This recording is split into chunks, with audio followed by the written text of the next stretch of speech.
Good morning, Mizzou fans. Friday morning, January 24th, 2025, here back with you on PM in the AM. Our last daily video hit for this week. We'll be back Monday morning with you here every single weekday. Make sure to like, comment, share, and subscribe to these videos so we can get the word out to more Mizzou fans every single day.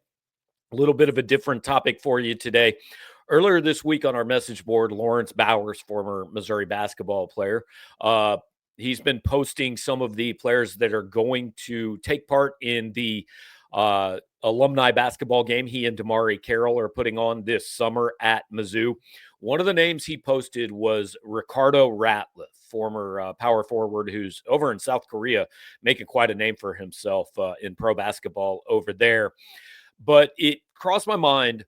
I think Ricardo Ratliff is the most underrated Missouri basketball player that I have had a chance to cover here in the last 25 years. And this is always one of the favorite topics, like who maybe doesn't get the credit that he should get, both in football and basketball. In basketball, Ricardo Ratliff gets a lot of credit. Don't get me wrong. He was a player that was on Missouri's 2011-12 team that won 30 games and was a 2 seed and won the Big 12 tournament on its way out the door and all that. But you know that team probably is more known for Marcus Denman, for Kim English, maybe even for Phil Pressey.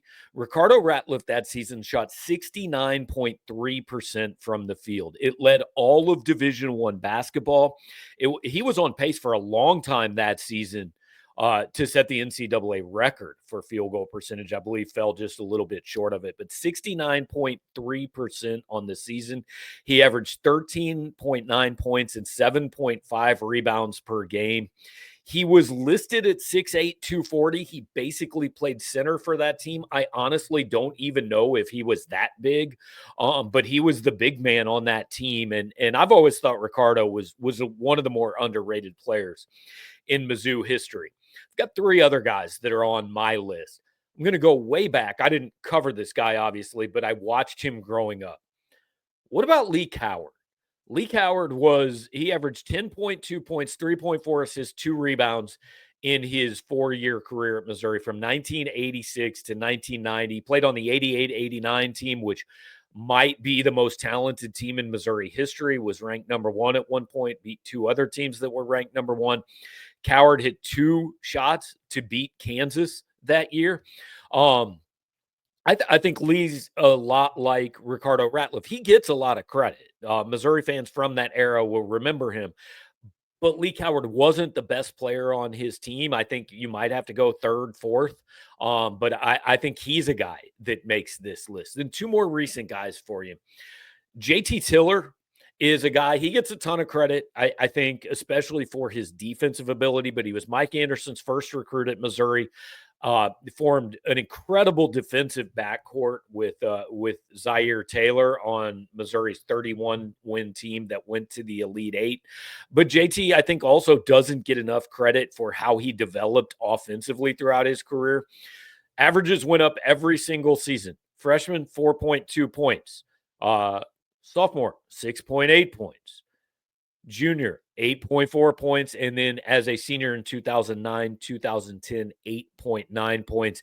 I think JT's a guy that has never really gotten the accolades he probably deserved at Missouri. The last one only was at Missouri for 1 year.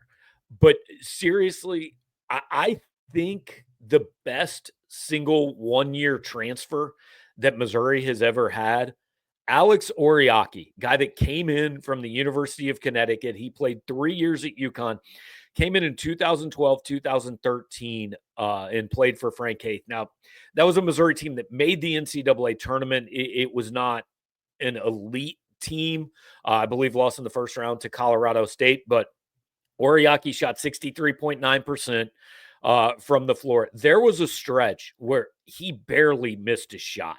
11.2 points a game, 8.4 rebounds, 74.6% free throw shooter, again, 63.9 from the field. If I'm doing a list, Alex Oriakhi may be the most underrated Missouri player I've covered. He's a guy that I think a lot of people don't even really remember played at Missouri and don't even think about it because it was just the 1 year. Those are my guys. One from before I was on the beat, 3 that I've covered. Curious whether it's in the comments, whether it's on our board over at 24/7, whether you tweet at me.